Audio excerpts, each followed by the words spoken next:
A hotel in Hawaii or in the Bahama Islands or a Las Vegas casino. There's millions of them out there. What's wrong with having a few here? People here would never see them if we weren't doing this. That's the question. And the answer is, it's abusive. Well, these very same people are never going to see a snow leopard. Should we go drag some snow leopards out of the Himalayas for them as well?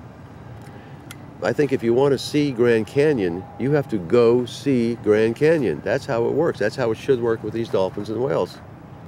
And if you can't do that, you may have to hum a few bars if you can't always get what you want and move on with your life. No one has ever seen a dinosaur or petted one or fed one, and yet they are beloved. And if you ask an 8-year-old boy or girl anything about dinosaurs, they will rattle off all the facts. They know everything. And so they're not suffering from never having actually seen a dinosaur.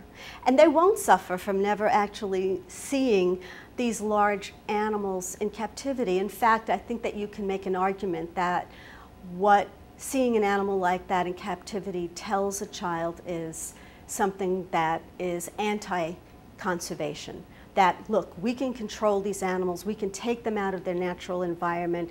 You don't have to care about their counterparts in the wild. We've got them right here in captivity for you to see and to feed and to touch.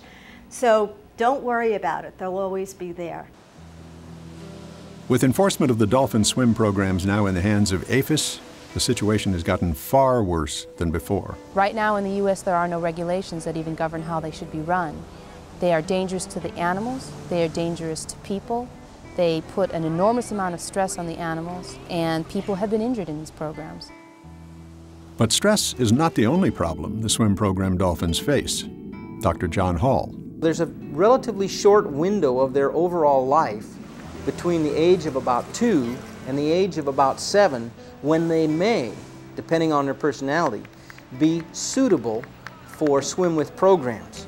Once both males and females reach sexual maturity, these animals then become very aggressive with the human swimmers. If they have a lifespan of 35 or 40 years and they're 7 or 8 years old when they're too old to actively participate in a swim-with program safely, what do you do with them for the next 30 or 35 years?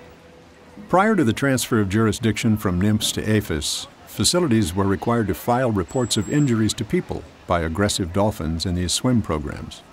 From 1989 to 1994, the last year of NMFS jurisdiction, 18 injuries, mostly broken bones and lacerations, were reported. It took APHIS until the fall of 1998 to re-establish regulations for reporting those injuries. And yet, since the spring of 1999, only 6 months later, enforcement of these reports has been suspended, but the injuries continue to occur.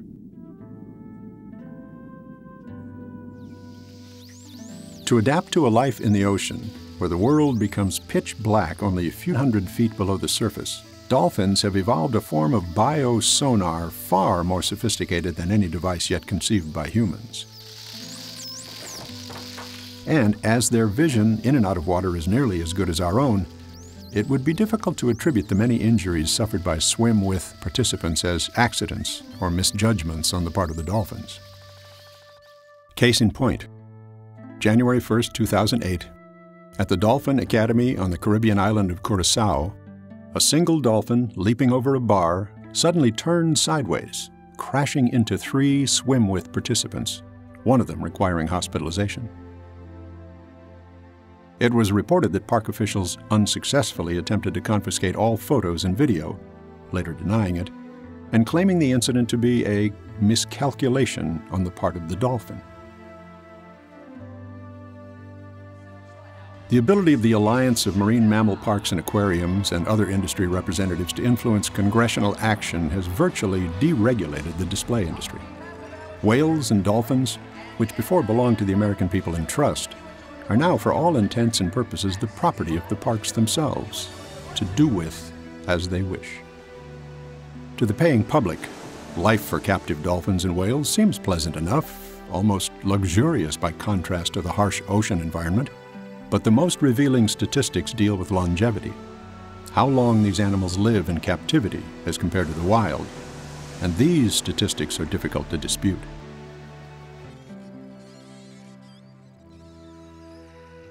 Much of the information related to longevity in U.S. parks and aquariums is provided not by the government, but by the parks and aquariums themselves.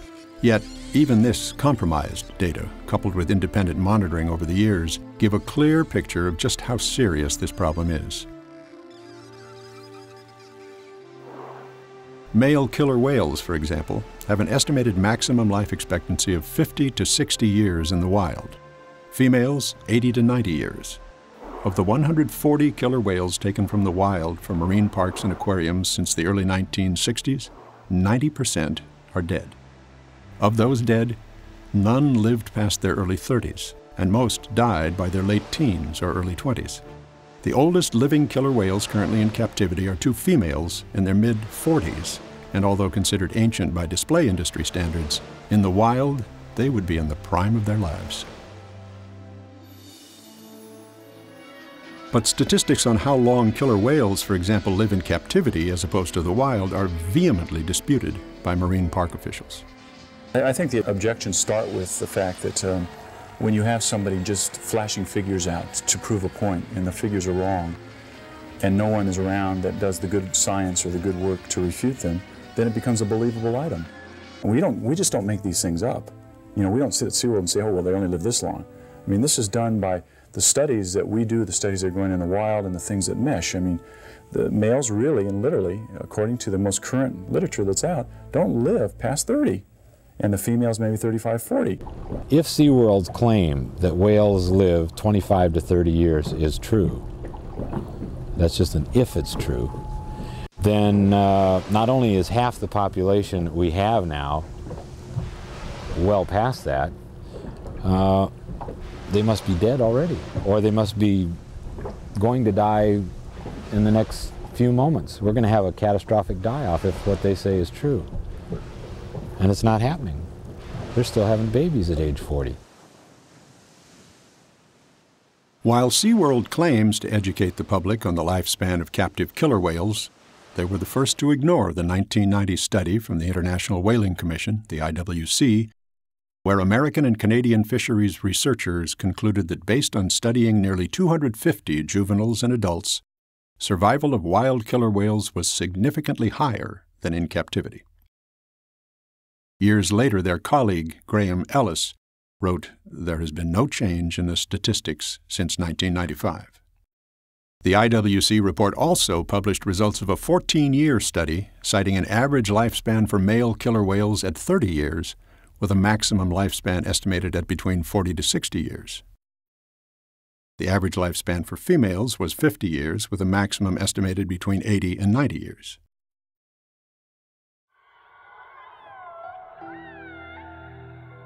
SeaWorld Enterprises claims to have the most sophisticated and modern captive killer whale facilities worldwide. Yet, in spite of this claim, 25 of their whales have died in the past 25 years, ranging in age from a few months to 30 years, well below even their average lifespan. The last three, 20-year-old Taima, 12-year-old Sumar, and 25-year-old Kalina.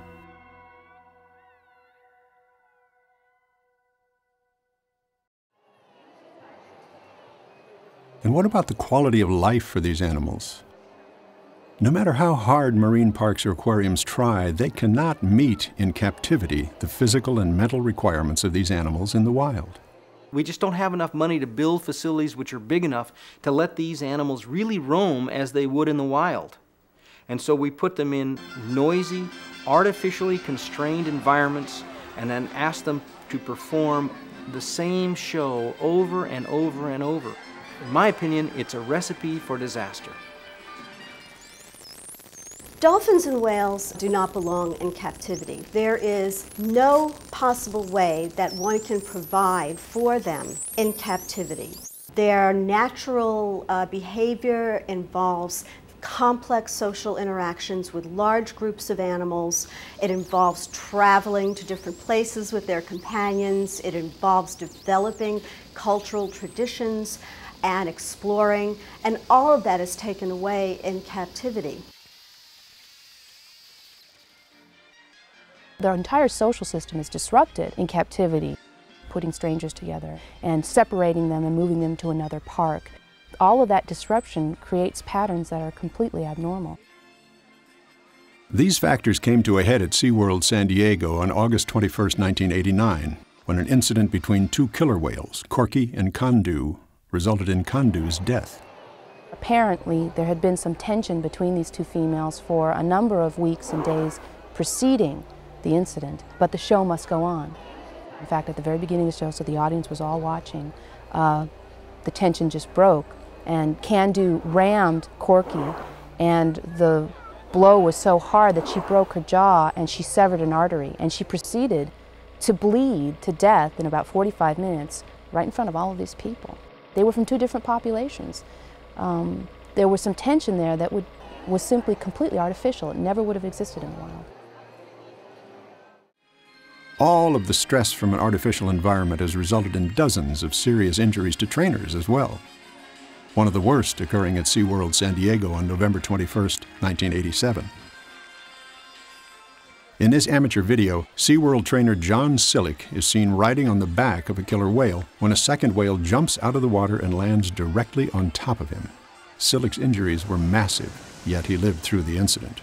Others were not so fortunate. Loro Parque is an amusement park located on the island of Tenerife, nearly 200 miles off the coast of Spain.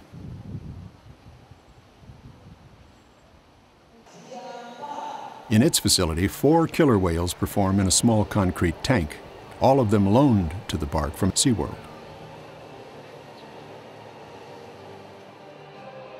On October 7, 2007, during a pre-show warm-up, one of the whales rammed a female trainer, injuring her right lung and breaking her forearm, then dragging her to the bottom of the tank, where she was finally rescued by 2 colleagues.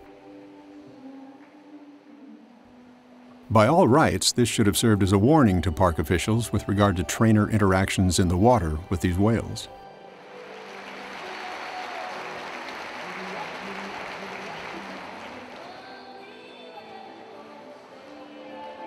On February 20, 2010, a second ramming incident cost trainer Alexis Martinez his life, as Quito, a 13-year-old male killer whale, rammed Martinez, breaking his rib cage and dragging him to the bottom of the tank. Martinez could not be revived. This is Tilikum. In 1992, Sealand in Victoria, Canada, isolated him in a tiny, cramped medical pool because his aggressive nature, perhaps the result of questionable training methods, threatened a newborn calf that he, in fact, had sired. This aggressiveness was already well established, having surfaced all too dramatically the previous February when 20-year-old part-time trainer Kelty Byrne slipped and fell into the killer whale tank. Tilikum and his 2 tank mates grabbed Byrne and took her to the bottom of the pool where she drowned. And several hours later, the whales allowed the recovery of her body. In spite of Tilikum's aggressive nature, SeaWorld mounted a concerted effort to transfer him to their Orlando park to become only the second male in their newly established breeding program. Tilikum was a ticking time bomb that went off on February 24, 2010. Moments after the killer whale show had ended, Tilikum grabbed Dawn Brenchow, one of SeaWorld's most experienced trainers, and pulled her into the tank. Witnesses testified that he shook her violently over and over as he repeatedly took her underwater. Brenchow died on the scene, her broken and dismembered body literally shaken apart. This is an incredibly tragic story from a number of angles, right? Obviously, we all feel terrible for Dawn. She was a fine person, fine trainer, dedicated. She cared for the animals, and you know, how can you not grieve for her and her family? Tragic, terrible. The evidence that is available suggests that there was some type of social unrest going on in the group of whales prior to her being grabbed and taken down and eventually being killed. But there's another side to this tragedy, and that is Tilikum's story. Tilikum's story is extremely sad and unfortunately very common in this industry, where this animal, as a very young male, a small calf, was removed from his mother, captured in nets, plucked out of his natural environment,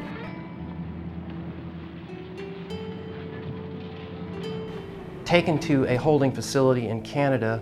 After he participated in the death of the trainer in Canada, he was then loaded onto an aircraft and transported to SeaWorld in Florida, where now he is a very subdominant animal amongst a group of established females.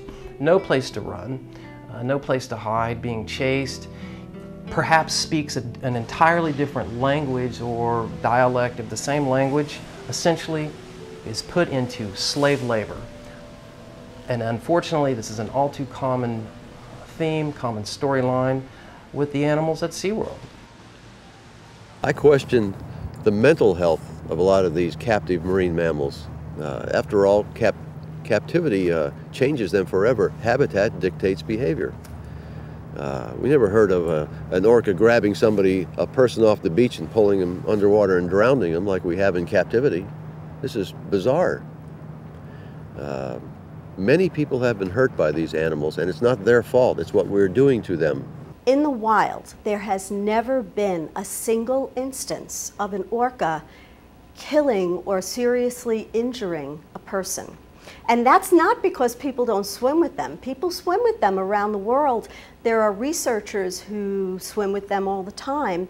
There's never been a single instance of aggression in wild orcas. So what that tells you is that the behavior that they're exhibiting in captivity is abnormal aggression. In a captive environment, this abnormal aggression appears to be anything but abnormal. Since 1968, 4 people have been killed by captive killer whales, and scores of injuries have been reported, with at least 50 at SeaWorld facilities alone. And this is just the tip of the iceberg, because many injuries go unreported, especially those that occur outside of public view because of out-of-court settlements and non-disclosure agreements. The issue of keeping captive whales and dolphins is enormously complex. Anti-captivity forces argue that viable alternatives exist. Take a look at the Monterey Aquarium, for example. That's proof that you can have an aquarium and educate the public and still make a lot of money. It has the highest attendance of any aquarium in America, and they've made a conscious decision to be part of the solution. They don't have any live dolphins and whales. They have some very beautiful models, life-size, and when you go to SeaWorld in these places, the only thing that's correct anymore is the external anatomy, and you get that at the Monterey Aquarium. But while marine parks insist they are responsible for increased public awareness of these animals and the problems they face in the wild, they have an even greater incentive to remain unchanged. Dr. John Hall.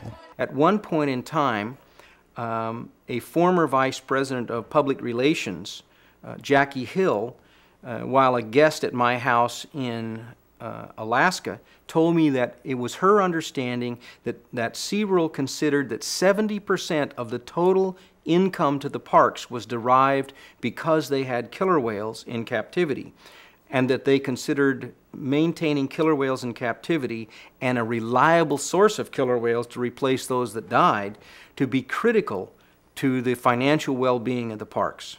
That may well have been part of the reason, the foundation for the rather remarkable financial success of SeaWorld and the SeaWorld Enterprise parks in comparison to other marine parks that may not have had the financial resources and the political wherewithal to be able to conduct these laundering activities in Iceland in the manner and degree to which SeaWorld did. Given the attendance at all the SeaWorld parks combined is 9 or 10 million people a year, and that they're spending probably close to $70 a person, it would be ludicrous to think that SeaWorld Enterprises would give up this tremendous cash cow in order to appease people they consider to be crazies. We're not a bunch of anarchists trying to close down these marine parks. Our strategy really is to revolutionize them. There are many marine mammals that have become victims to pollution and nets and so forth, and they become stranded. Well, We need to take them off the beach and take them to these places, rehabilitate them there, and let them go. That should be the show. That's the show. Not reducing them to performing circus clowns and selling this as education and research.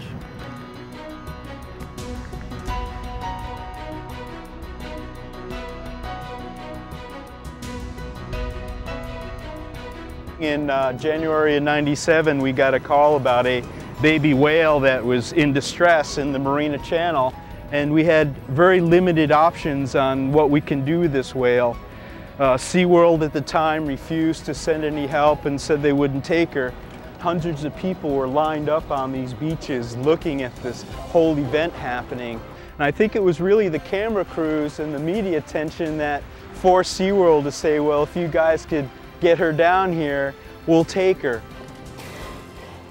I wanted to prove that if we can rescue this whale and we can rehab it, have SeaWorld rehab it, and send it back into the wild, that we wanted to prove that that's what the show should be. SeaWorld finally accepted the whale. She beached herself right where the rescue trucks are, right where the camera crews are, right where the hundreds of people that were lined up on the beaches. And we were able to get the whale on the truck, transport her into the U-Haul truck, and drive her with police escort all the way to San Diego. And we got her there alive. SeaWorld, I gotta hand it to them. They did a great job in the rehabilitation of this animal, proving that this is what they should do. It increased their attendance. They didn't have to go out and capture a healthy animal to make the money they want to make. This is what the show should be.